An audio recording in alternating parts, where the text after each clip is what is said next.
ख़वातीन और हज़रात की खिदमत में स्टॉकहोम से आरिफ कसाना का सलाम पहुँचे। स्वीडन की हुकूमत एक नया कानून बना रही है जिसकी बुनियाद पर रेजिडेंस परमिट यानी रिहायशी वीज़ों से इनकार किया जा सकेगा, या जिन लोगों को पहले से रेजिडेंस परमिट यानी रिहायशी वीज़े जारी किए जा चुके हैं उनको भी मनसूख किया जा सकेगा। इस सब की तफसील जो है वो आज के इस व्लॉग में शामिल है। आज 1 अप्रैल को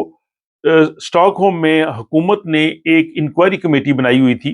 उस इंक्वायरी कमेटी के जो सरबरा थे रॉबर्ट हुथ, उन्होंने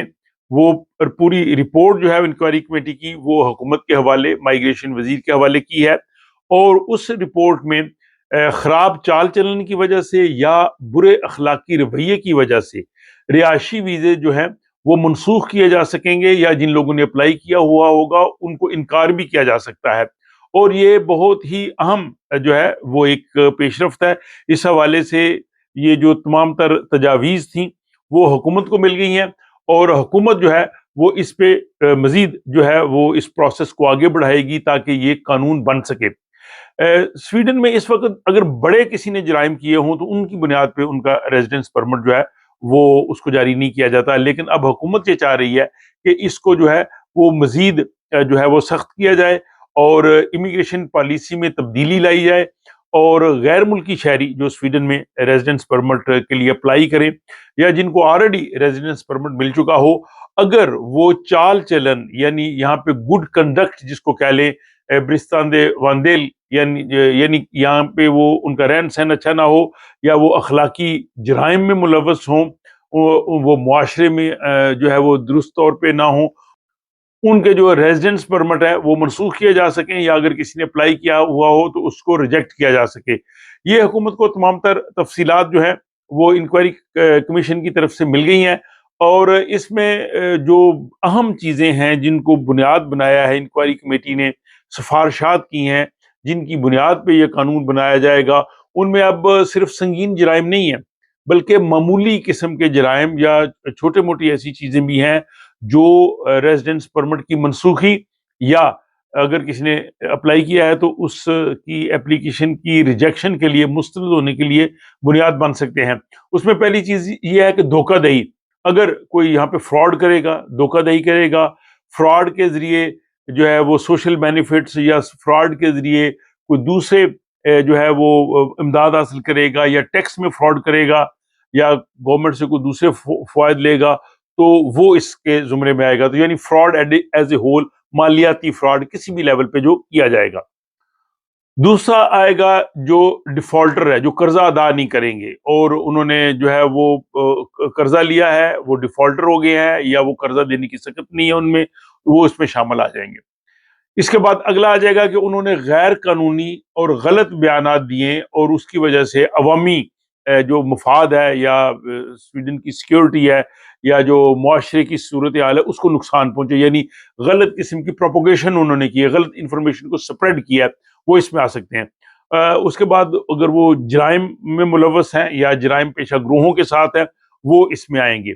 इसके बाद अगला ये होगा कि अगर झूठी मालूमात की बुनियाद पर, झूठी ग्राउंड्स की बुनियाद पे उन्होंने रेजिडेंस परमिट हासिल किया है या उन्होंने एप्लीकेशन फाइल किया है, जो फेक इंफॉर्मेशन है, गलत इंफॉर्मेशन है जो साबित हो चुकी है, तो वो माइग्रेशन बोर्ड जो है उस पर एक्शन ले सकता है। इसके बाद अगर उनका ताल्लुक जो है वो मनशियात इस्तेमाल करने से है, उनकी फरोख्त से है, ड्रग्स से किसी न किसी तरह से जो वाबस्ता होंगे, वो लोग भी जो है इसमें शामिल होंगे। ये तमाम तर तजावीज़ जो है इंक्वायरी कमेटी ने अब हुकूमत को दी हैं। इसके बाद अगले प्रोसेस चलेंगे, और आपको पता है कि स्वीडन में कानून साजी काफ़ी वक्त लेती है। इस हवाले से मैंने एक व्लॉग बनाया था जिसका लिंक इस व्लॉग के आखिर में आपको मिल जाएगा कि स्वीडन में नया कानून कैसे बनता है। अब ये हुकूमत के पास है, फिर ये पार्लियामेंट में जाएगा, फिर इस पे बहस होगी, इसमें कमी बेशी भी हो सकती है, इसमें से कुछ चीज़ें निकाली भी जा सकती हैं, इसमें मज़ीद कुछ चीज़ें ऐड भी हो सकती हैं, लेकिन मजमूई तौर पे जो कानून बनेगा रेजिडेंस परमिट की मनसूखी का या इनकार करने का, वो यही होगा जो इस व्लॉग की सूरत में मैं आपको खुलासे की सूरत में बता रहा हूँ। अब ये कानून कब से नाफिज होगा, तो ये अगर पार्लियामेंट के पास जाता है और इसके बाद बाकी मराहल तय हो जाते हैं तो अगले साल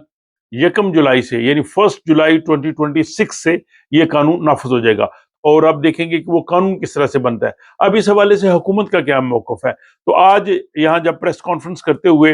یہ انکوائری کمیشن کے جو سربراہ تھے رابرٹ خط، انہوں نے یہ رپورٹ جب سویڈن کے مائیگریشن کے منسٹر جان فرشل کو پیش کی تو انہوں نے کہا جی کہ یہ بالکل ایک اہم واقعہ ہے، یہ اہم سنگ میل ہے، یہ مائل سٹون ہے سویڈن کی ہسٹری میں، یہ ایک اہم چیز ہے کہ یہ ہم کرنے جا رہے ہیں۔ انہوں نے کہا جی بالکل جو لوگ جرائم میں ملوث ہیں، جو اخلاقی برائیوں میں ملوث ہیں، ان کو سویڈن میں نہیں ہونا چاہیے اور ہم ان کو یہاں نہیں رہنے دیں گے۔ تو جو لوگ نیٹ اینڈ کلین ہیں، جو جرائم میں ملوث نہیں ہیں، جو کسی قسم کی بھی اس طرح کی ایکٹیویٹی میں نہیں ہے، ان کے لیے کوئی مسئلہ نہیں ہے۔ انہوں نے کہا جی بنیادی طور پہ باہر سے جو زیادہ تر امیگرینٹس آتے ہیں، تارکین وطن آتے ہیں، وہ جرائم میں ملوث نہیں ہوتے، وہ بالکل پرامن شہری ہوتے ہیں، وہ قانون کے مطابق چلتے ہیں۔ لیکن کچھ لوگ ایسے ضرور ہوتے ہیں جو اس طرح کے جرائم میں یا ایسی چیزوں میں جو ہے وہ ملوث ہوتے ہیں۔ تو بہرحال یہ جناب آج کی ایک اہم ڈیولپمنٹ تھی 1 اپریل 2025 کی، یہ جو انکوائری کمیشن نے رپورٹ پیش کیا، جس کے حوالے سے پہلے بھی میں نے اپنی ولاگز میں بات کی تھی۔ اب میں ناظرین سے چاہوں گا کہ وہ جو ہے وہ اس حوالے سے اپنی رائے کا اظہار کریں۔ یہ جو انکوائری کمیشن نے جو سفارشات دی ہیں، جو 5-6 پوائنٹس بتائے ہیں، آپ کے خیال میں کیا یہ درست ہیں، اور کیا اس طرح کے اقدامات جو ہیں وہ معاشرے سے جرائم کو کم کرنے میں مددگار ثابت ہو سکتے ہیں، یا یہ حکومت کی ایسے ہی اقدامات ہیں جن سے کوئی فائدہ نہیں ہوگا؟ اور آپ کے خیال میں کیا اس طرح کے اقدامات کرنے چاہیے یا نہیں کرنی چاہیے؟ اپنی رائے کمنٹ باکس میں ضرور دیجیے گا، اور مجھے اگلے ولاگ تک کے لیے اجازت